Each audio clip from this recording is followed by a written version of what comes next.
acompanhando nossa amiga de muitos anos, a Isabel, que tanto nós temos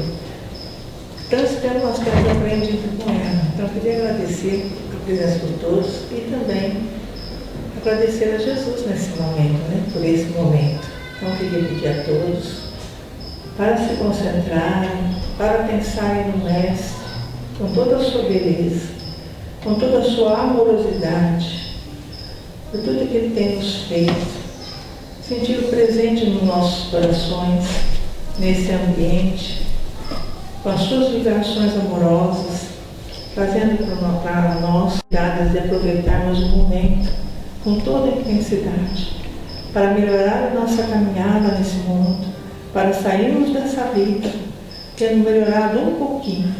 Pedimos a Jesus que ampare a Isabel, que hoje nos traz a mensagem com todo carinho, e que nós possamos aproveitar cada palavra, cada momento.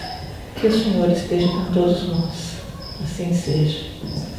A Isabel é a nossa companheira lá do Centro Espírita Beneficência? Lar Espírita e Beneficente de Sarandi, também conhecido como Centro de Estudos de Allan Kardec.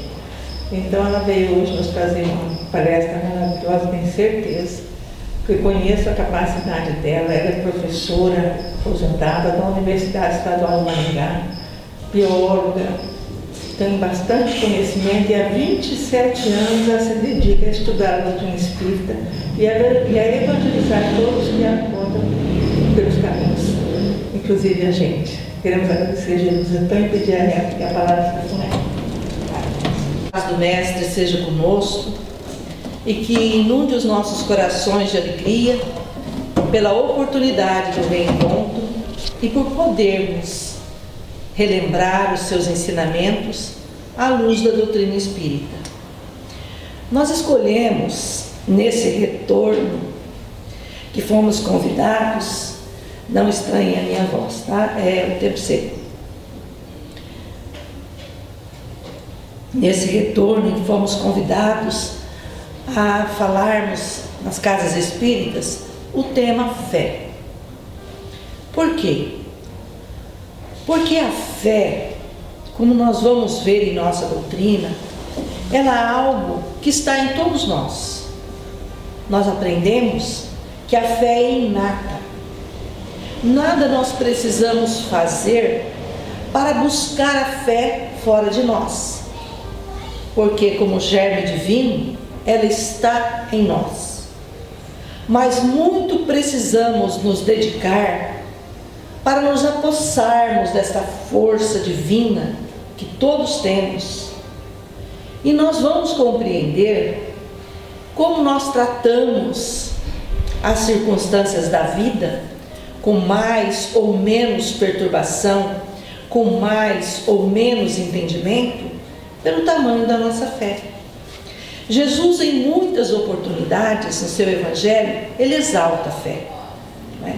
Uma das mais conhecidas é: quando vós tiverdes a fé do tamanho de um grão de mostarda, direis a esta montanha: retira-te daqui para lá, e ela o fará, e nada vos será impossível.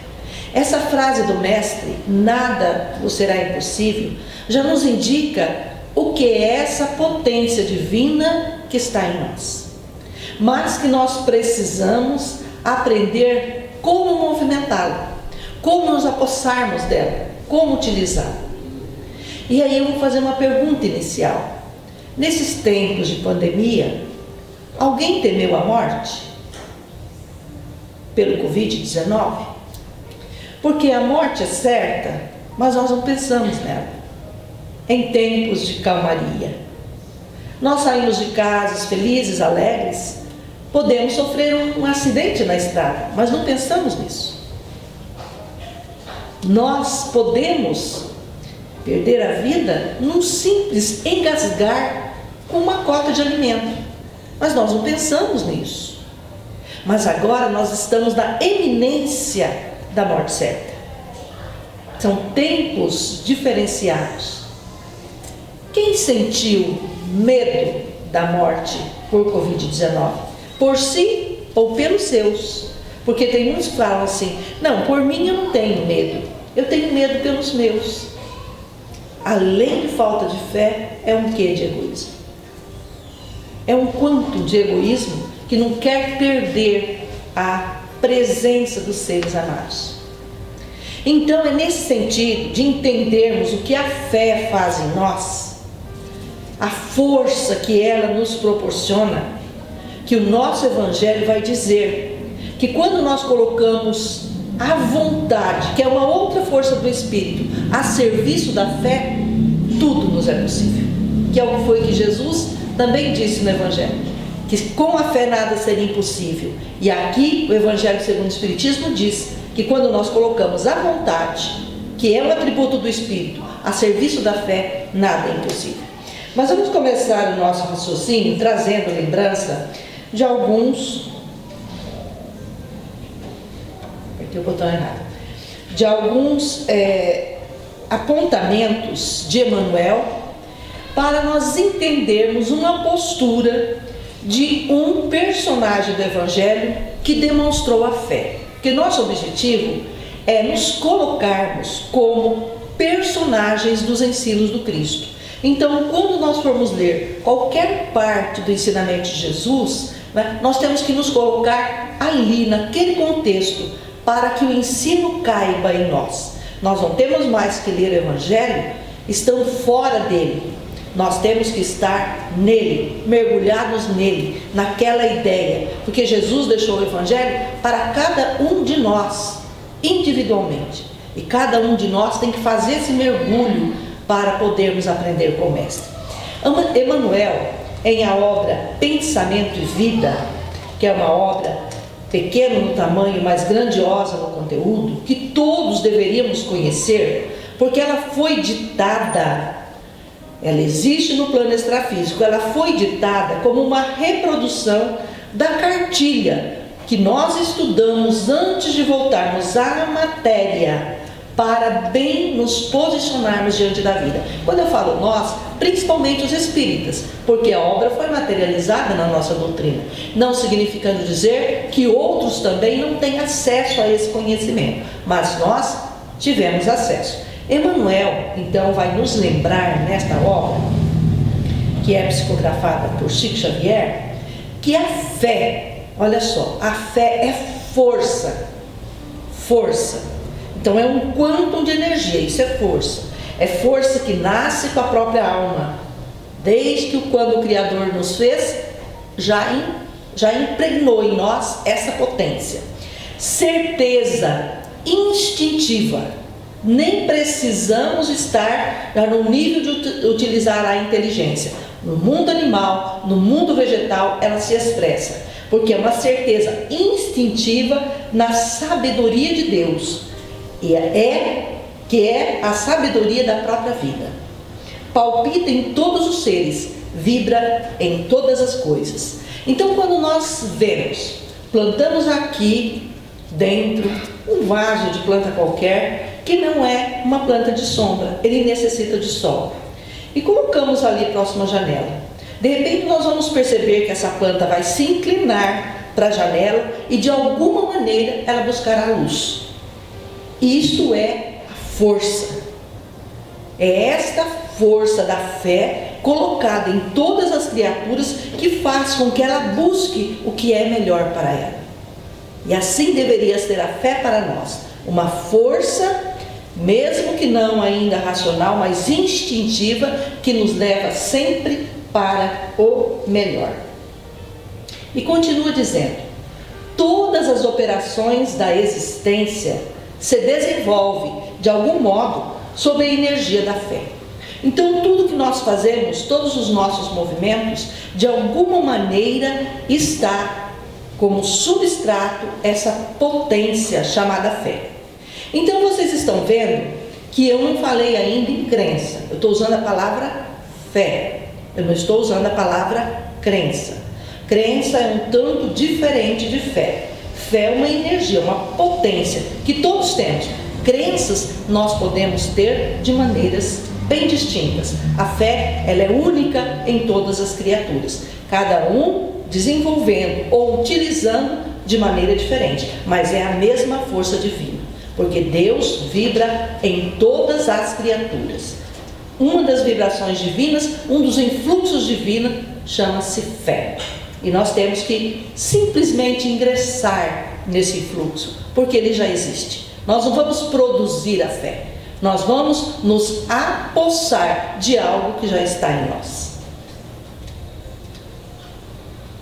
Utilizando-nos, olha aqui agora vem Emmanuel, conscientemente, porque uma coisa é nós utilizarmos instintivamente, e o instinto, ou mesmo a fé cega, como a nossa doutrina coloca, nos traz até um ponto, mas a partir desse ponto nós temos que usarmos os atributos divinos que há em nós, como consciência, pensamento, como vontade, como inteligência, para agirmos conscientemente com essa força. Então Emmanuel vai dizer assim, que utilizando-nos conscientemente de semelhante energia, dessa potência, é-nos possível suprimir longas curvas em nosso caminho de evolução. Aqui nós já entramos então nesse alinhamento que nós queremos fazer da fé com o caminho da evolução. Por quê? Porque estando alinhada a essa fé, tal qual a planta que busca a luz, nós buscamos o que é melhor para nós. Estando nesse fluxo, estando no uso desta força, porque muitos de nós podemos deixá-la em stand-by, mesmo estando em nós, ou mesmo negá-la quando é algo que existe em nós. Muitos dizem que não tem fé, não tem fé em Deus. A fé procede de Deus. Mesmo que a criatura não tenha fé em Deus, ele tem fé em si, dentro de si. Pode não estar utilizando ainda conscientemente, mas a tem, a possui. Mesmo negando, é algo que nós todos possuímos, não é? Mas temos que despertar para esse poder. E Emmanuel, nesse tópico da fé, engraçado que ele está falando da fé, mas ele tem como ponto central o bem. Por quê? Como eu disse, a exemplo da planta que busca a luz, a fé, ela sempre nos encaminha para o melhor, nos encaminha para o bem. E assim como a fé é divina, o bem também é divino. Nós podemos até dizer, nossa, aquela criatura faz tanto bem, não é? Ou hoje eu fiz um bem. Não, nós não fazemos o bem, nós agimos no bem que já existe. Nós somos coadjuvantes divino, que agimos nesse bem, porque o bem também é Deus, o bem absoluto, letra maiúscula, é Deus, né? E nós somos partícipes desta força, que como o uso da fé, nós estamos no caminho do bem, não tem como ser diferente. Então, para encontrar o bem, vai dizer Emmanuel, e assimilar-lhe a luz, então o bem é possuído de luz, é provido de luz. Então todas as nossas ações no bem devem iluminar-nos. Esse é o resultado. A nossa iluminação reproduz a nossa evolução, ou tem como consequência a nossa evolução. Não basta admitir-lhe a existência, não basta dizer que o bem existe, que a fé existe. É preciso assimilar, é preciso absorver, tal qual um alimento que nós comemos, ingerimos, digerimos, para que o nosso organismo dele se utilize. Assim precisamos fazer com esses conteúdos. Por isso que temos que ser personagens do Evangelho. Temos que nos colocar no Evangelho e que o ensino caiba para nós. É indispensável buscá-lo, o bem, com perseverança e fervor. Nós temos que fazer isso. É indispensável para a nossa evolução. Fora do bem, nós não temos como evoluir. É imprescindível acentuar em nós a confiança no bem. A fé é uma coisa muito interessante. Falava para a Lúcia que nesse tempo de pandemia, nossa casa ficou fechada ao público por um tempo, mas os trabalhadores não. Nós continuamos os estudos presenciais. Nossa casa é relativamente pequena em número de trabalhadores e com um ambiente físico relativamente grande. Então nós pudemos fazer isso, né? E tivemos muitas orientações. E uma orientação magnífica foi a respeito da fé. Um espírito amigo, né, nos disse que para que nós exercitemos a fé, nós precisamos de 3 passos. O primeiro deles é a confiança. Quando alguém me diz algo, nós podemos ver isso. Alguém me conta uma história. Se eu confio naquela pessoa, eu acredito. Mesmo que a história seja falsa. Prestemos atenção. Agora, se eu não confio naquela pessoa, ela pode dizer uma verdade, eu coloco em dúvida. Então a confiança, para que nós exercitemos a fé com o divino, nós precisamos estabelecer confiança no divino. Confiança é o primeiro passo. Depois da confiança, que Emmanuel lembra aqui, é imprescindível acentuar em nós a confiança no bem, para refletir-lhe a grandeza. Olha, então nós só refletimos a grandeza do bem, só refletimos a fé, nós não produzimos, é um reflexo, né? Esse livro Pensamento e Vida, Emmanuel nos ensina que tudo nós refletimos, porque tudo procede de Deus, tudo procede de Deus, né? Então, depois da confiança, nós estabelecemos um relacionamento profundo. Então aí eu pergunto, que nível está o nosso relacionamento com Cristo Jesus? Como nós nos relacionamos com Ele? Com que profundidade nós o buscamos? Com que assiduidade nós o buscamos? Como Ele se faz em nossa vida? Porque não dá, você falou assim, eu conheço há muito tempo, né? Trocamos muitas coisas juntos. Nós precisamos disso. Nós precisamos relacionar com Jesus. Por isso fazermos personagens dos seus ensinamentos. É uma relação estreita. Então precisamos confiar, nos relacionar profundamente. Aí nós estabelecemos o ponto-chave da fé, que é a fidelidade ou a lealdade a Deus, né? Teremos assim, né, refletindo bem, o espelho de nossa mente voltado para o bem. E assim agindo, usando a fé, no caminho do bem, nós temos o espelho da nossa mente voltado para o bem, incorporando-lhe os tesouros eternos e a felicidade. Olha só, e a felicidade que nasce da fé. Já tinham prestado atenção nisso? Que a felicidade que nós buscamos, que tem o mesmo radical grego, fé, felicidade começa com fé, é uma música, né? Então, felicidade nasce da fé. Fora da fé não tem felicidade. Nós temos momentos de alegrias, nós temos momentos, mas a felicidade, que é um estado da alma permanente e perene, independente das dificuldades exteriores, independente dos conflitos e aflições, a felicidade é um estado da alma, ela nasce do exercício da fé. Ela nasce de nós nos utilizarmos dessa força chamada fé, né? Então a felicidade que nasce da fé, libertar-nos-á dos grilhões de todo mal. Olha o caminho para a nossa evolução. De vez que o bem, constante e puro, terá encontrado em nós seguro refletor. Sem a utilização da fé, nós não conseguimos refletir o bem.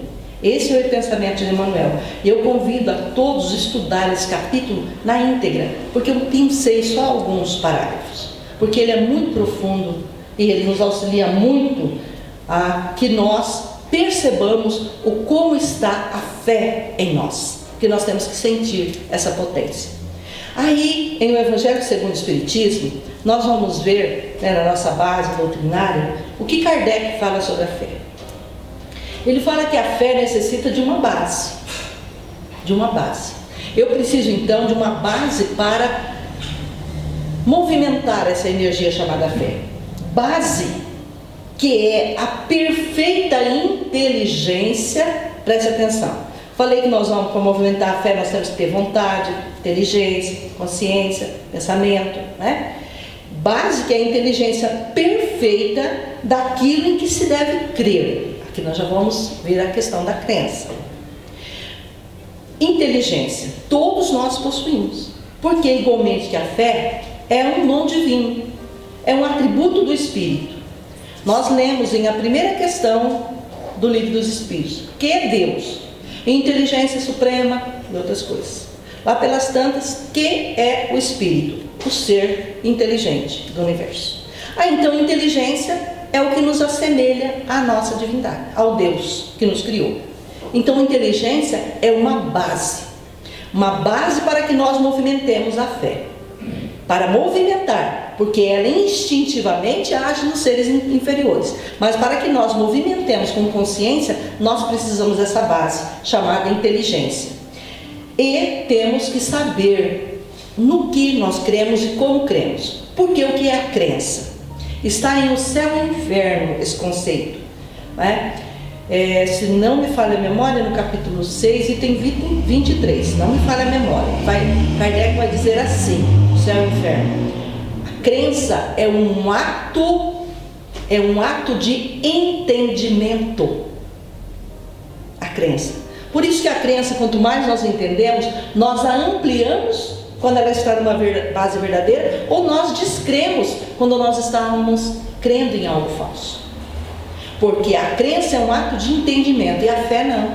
A fé é uma força continuada que só tende a crescer em nós, que só tende realmente a desenvolver-se. E crença nós podemos alterar, né? Mas aqui Kardec alia a fé à crença. Então a fé necessita de uma base que é a perfeita inteligência, que é a inteligência perfeita daquilo que se deve crer. Então nós temos que saber: que Jesus eu vou crer?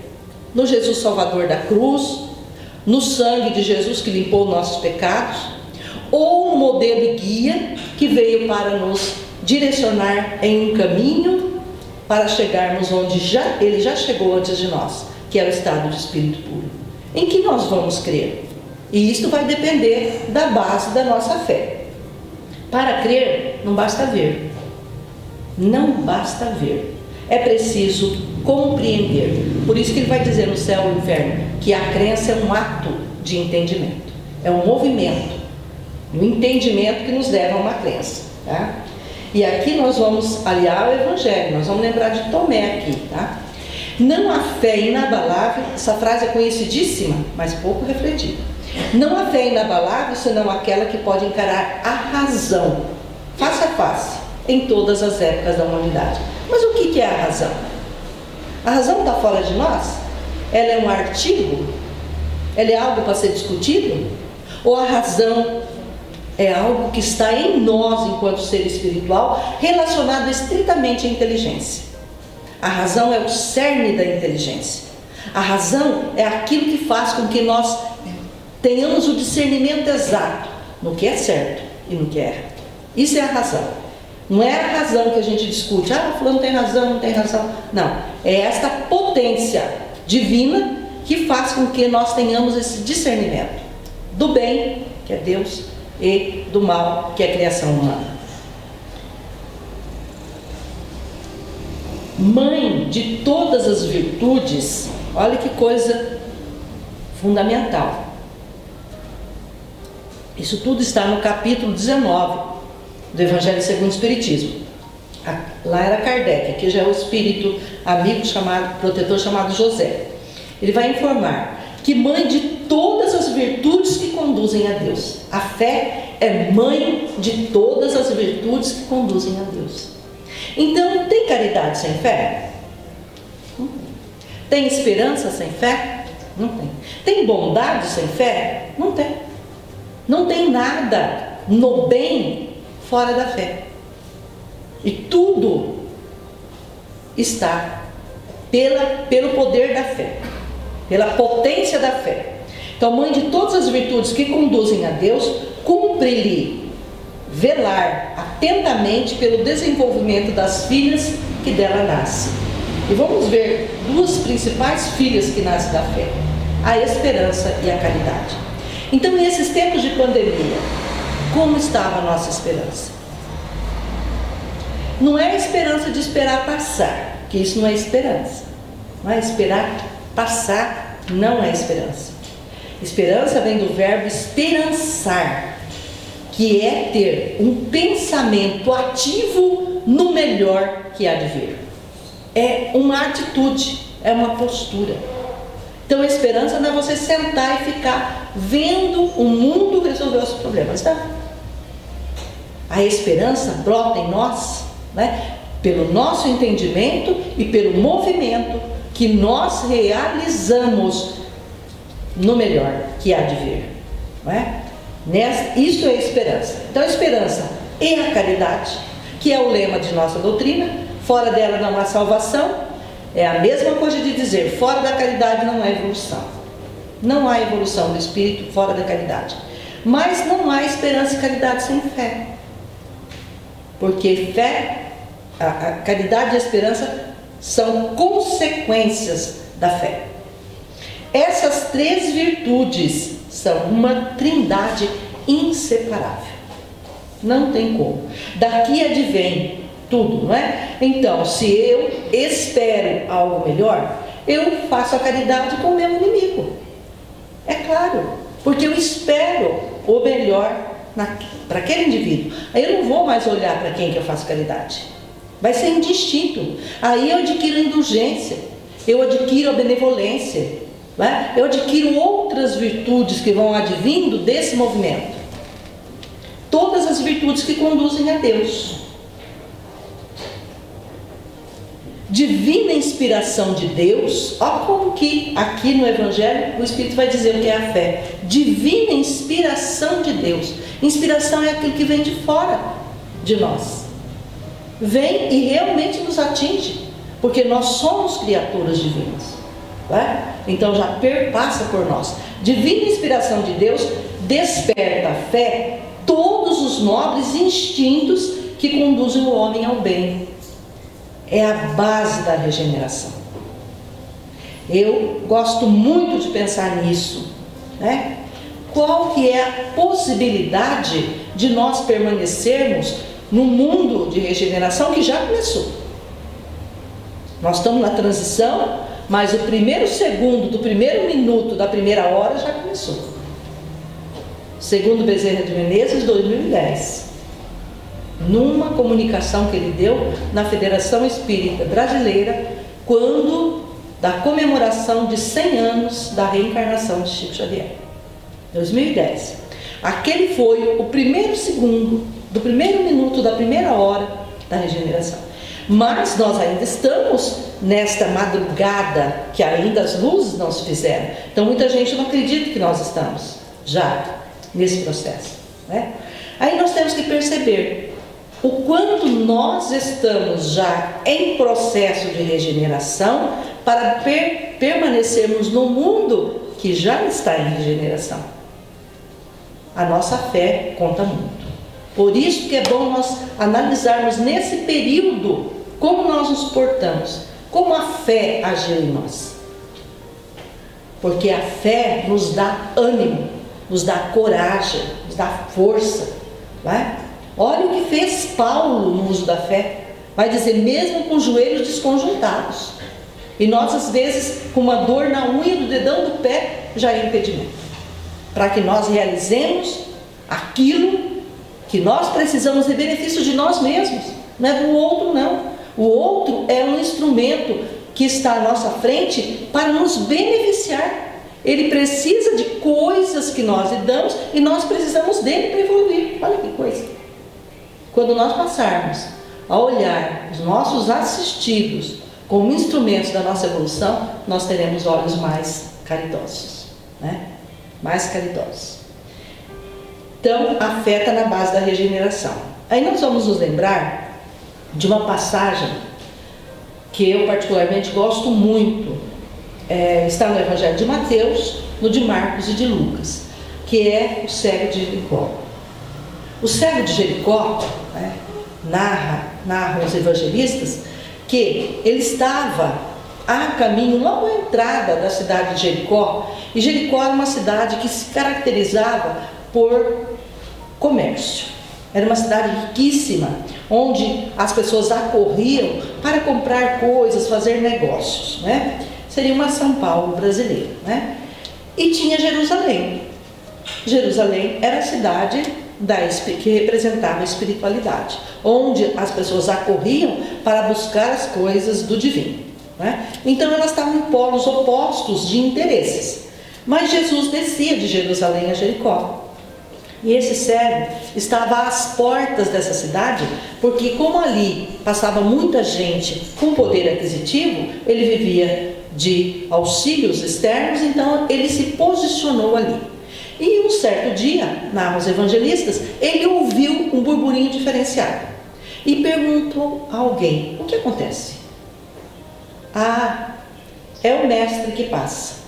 Quando ele ouviu isso, o cego se levantou, né, e começou a gritar em alta voz: Senhor, filho de Davi, apieda-te de mim. Como um cego sabia que Jesus vinha da linhagem de Davi, ele já denunciou o conhecimento que ele tinha e a esperança que ele nutria nesse Messias que viria à terra. Senhor, filho de Davi, apieda-te de mim. E a multidão pedia para que ele se acalmasse e ele mais gritava. Narra o Evangelho que quando Jesus o ouve, ele estanca a caminhada, ele para. Ele para e pede a um mensageiro, alguém que estava próximo a ele. Tudo isso é simbólico e interessantíssimo numa análise profunda, mas só vamos contar superficialmente. Pede a esse mensageiro que vá até o cego e o chame, para que o cego vá até onde Jesus está.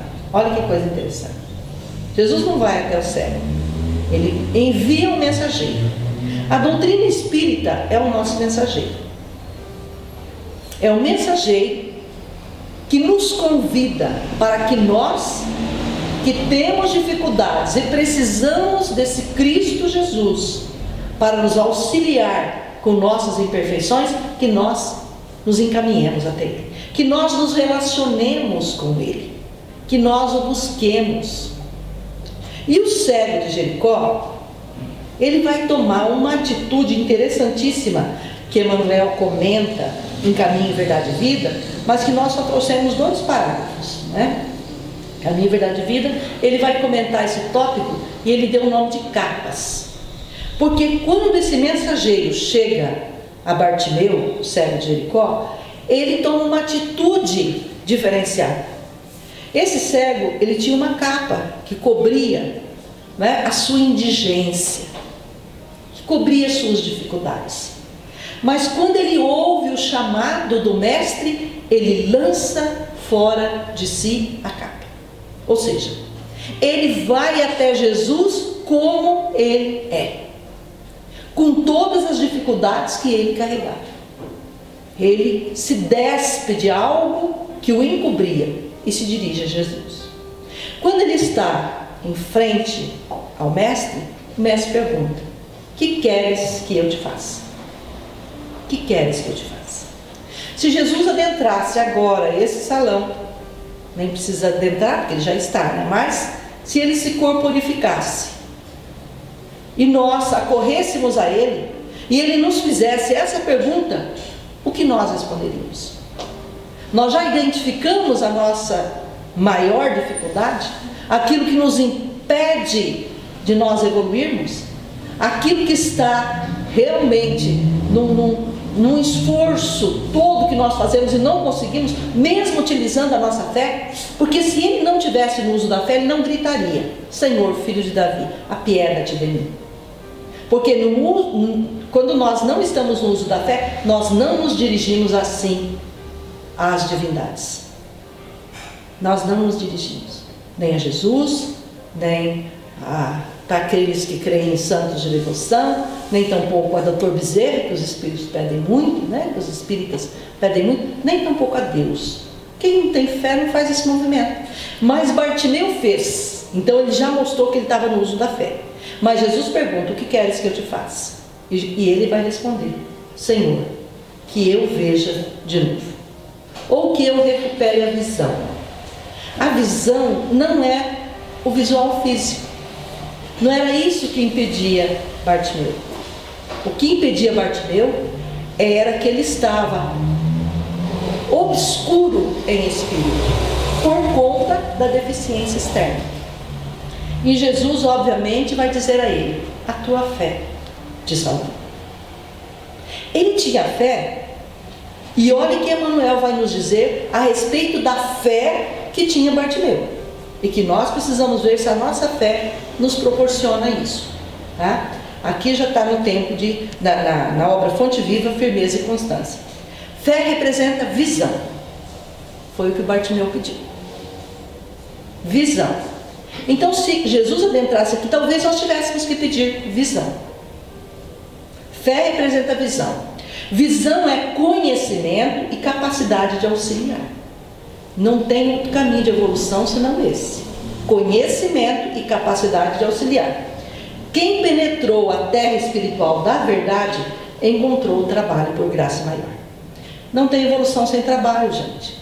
Tanto o trabalho material, que essa é uma vertente do trabalho, porque é o desenvolvimento de nossa inteligência, mas em especial o trabalho que é o servir ao próximo, independente de retribuição, de qualquer natureza. Não há, porque a fé nos impele a isso, a fé nos dá essa visão e nos impele a esse movimento. E segundo os evangelistas, Bartimeu, depois que Jesus o curou, ele seguiu Jesus, ou seja, ele estava sempre com Jesus, nessa operosidade do serviço, glorificando a Deus. Ou seja, estava no uso da fé, no caminho do bem. Esse é o exemplo de Bartimeu. Mas nós temos exemplo que nem sempre foi assim, né? Todos sabemos que quando o Cristo foi crucificado, ele havia ensinado aos seus discípulos que ele ressurgiria, né? Que ele demonstraria a imortalidade, que é o ressuscitar do Cristo, né? Mas eles aguardavam, eles não sabiam exatamente o que iria acontecer. Porque veja, mesmo os apóstolos, não eram só discípulos, mesmo os apóstolos, os mais chegados, porque discípulos Jesus já tinha muitos, mas mesmo os 12, né, não tinham exata ciência do que significava isso. Aí quando Maria de Magdala vai ao terceiro dia ao túmulo e encontra ele aberto, e o corpo sumiu, ela se desesperou, né, e ficou ali chorosa. E nós sabemos que foi a ela a grande figura que transformou-se pelo contato, pelo relacionamento profundo que teve com os ensinamentos do Mestre e demonstrou o uso da fé na sua transformação e encaminhou-se para o bem. Maria de Magdala, ela estava ali chorosa quando uma voz fala com ela e ela reconhece que era a voz do Mestre. E ele vai pedir a ela: vá aos meus apóstolos e diga que eu estou vivo, que eu ressurgi. E ela foi.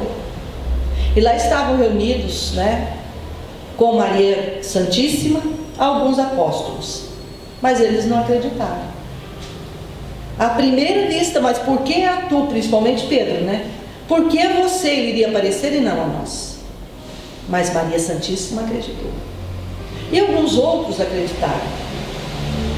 Passou mais alguns dias e Jesus aparece a eles nesta casa onde eles se reuniam. Estava presente Maria Santíssima e muitos discípulos, inclusive Maria de Magdala. Mas Tomé não estava. Jesus escolheu um dia que Tomé não estava e foi, e apareceu. E aí todos eles acreditaram que Jesus ressurgiu, embora ainda não entendessem exatamente o que era aquilo, né? Como aquilo se deu, porque como eles viam o corpo, né, eles acreditavam que Jesus ressurgiu naquele corpo de carne. Como muitos acreditam que a ressurreição vai se dar assim até hoje, é a crença, porque o ato de entendimento está pequeno. Hoje a ciência vem e diz, a matéria se dissolve, é impossível. Então o ato de entendimento nos leva a crer que não pode ser naquele corpo perecível. Mas nós temos um corpo imperecível, que a doutrina nos explica, mas que Paulo de Tarso já falava. Mesmo que o nosso homem exterior se corrompa, o nosso corpo imperecível permanece. Paulo de Tarso falava isso, né? Mas poucos tinham condições de ter um ato de entendimento para uma crença mais avançada. E Tomé, quando ouviu dos discípulos todos que Jesus realmente havia ressuscitado, ele disse: eu só acredito se eu tocar. Ver e tocar, senão eu não acredito. Passou mais um período e Jesus novamente vem. E vem quando Tomé está e pede a ele: vem e me toca. Aí Tomé diz: ai, Senhor, agora eu creio. E Jesus vai dizer: porque me viste, creste. Felizes os que crerão sem ter visto. Veja bem, que visão nós queremos? Tomé buscou a visão da carne.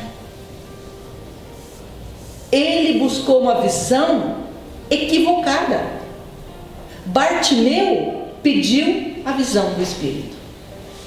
Por isso, ele creu e glorificou a Deus. Tomé precisava da matéria. Qual é a visão que nós buscamos? Onde a fé já nos trouxe? Nós precisamos de comprovações? Ou nós já cremos em tudo que a espiritualidade nos traz como delineamento de nossa conduta? Nós cremos no Evangelho. Qual que é o tamanho da nossa crença? Porque agora nós entendemos que o tamanho da nossa crença é o tamanho do nosso entendimento. E o tamanho do nosso entendimento é o tamanho da fé que nós utilizamos com as bases espirituais que temos: inteligência, vontade, pensamento e consciência. Então, é nesse sentido que eu gostaria que nós refletíssemos sobre essa fé. Esta fé raciocinada, que realmente nos conduz à evolução que nós tanto carecemos ainda, mas que somos convidados mais uma vez por Jesus para irmos até Ele. O bem-aventurados aqueles que sofrem, os humildes, isso tudo continua ressoando. Bem-aventurados os misericordiosos, os mansos, continua ressoando. O convite do vinde a mim do Cristo continua ressoando. Ressoa. E Jesus nesses tempos mais pede a nós, os espíritas cristãos, que nos dirijamos a Ele, porque Ele precisa de nós. Ele precisa das nossas mãos, Ele precisa do nosso entendimento, da nossa palavra, para que nós minimizemos as dores que estão postas nesse período, que ainda as luzes da madrugada da regeneração não chegaram, que ainda tem a escuridão da noite do dia anterior de provas e expiações. Então nós somos os olhos do Cristo, as mãos do Cristo, os ouvidos do Cristo aqui na terra. Então tenhamos ouvidos de ouvir a dor, tenhamos olhos de enxergar a dor, tenhamos mãos de auxílio, porque a fé nos convida a isso, a operosidade, para que nós evoluamos. Que Jesus nos abençoe.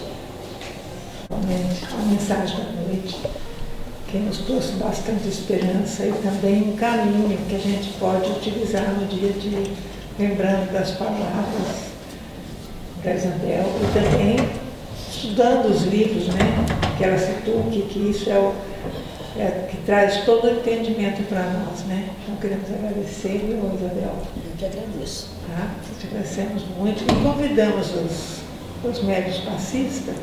Precisamos de, segundo a Ana Cláudia, de cinco médios passistas para o passe. Então agora nós vamos, com muita alegria em nosso coração, agradecimento e gratidão ao Pai, que nos ama com tanto amor, nos dando tantas oportunidades, Senhor. Por esses momentos, quando aqui nos encontramos entrelaçados entre amigos, tantos encarnados ou desencarnados, que aqui vem buscar o lenitivo, muitas vezes para as dores, para as nossas dificuldades. E aqui encontramos o Evangelho de Jesus sendo aberto nos seus ensinamentos que Cristo deixou para todos nós. Que seja essa noite, Senhor, sempre lembradas em todos os corações que aqui estão, que possam lembrar de cada palavra, de cada chamamento, para colocarmos em prática. Seja ele agora ou daqui a pouco, mas que não percamos a esperança nem a fé, porque sabemos que Cristo estará sempre conosco, nos aguardando para que possamos evoluir. E essa é a certeza da evolução espiritual. Obrigada, Mestre. Obrigada aos bons amigos espirituais que aqui sempre estão conosco, nos auxiliando, nos incentivando. Obrigada por tudo que fazem por nós, acalentando os nossos corações, dando-nos sempre incentivo para perseverar no entendimento e no trabalho do amor ao próximo. Que possamos retornar para os nossos lares de uma forma tranquila, serena, agradecida aos céus por mais esse momento de paz e de luz que aqui recebemos. Que a paz se faça em todos nós, para que tenhamos um amanhã de muita luz e de muito amor em todos os corações. Que assim seja, Senhor. Que retornamos para os nossos lares e que possamos retornar sempre a essa casa com muita alegria. Até quarta-feira.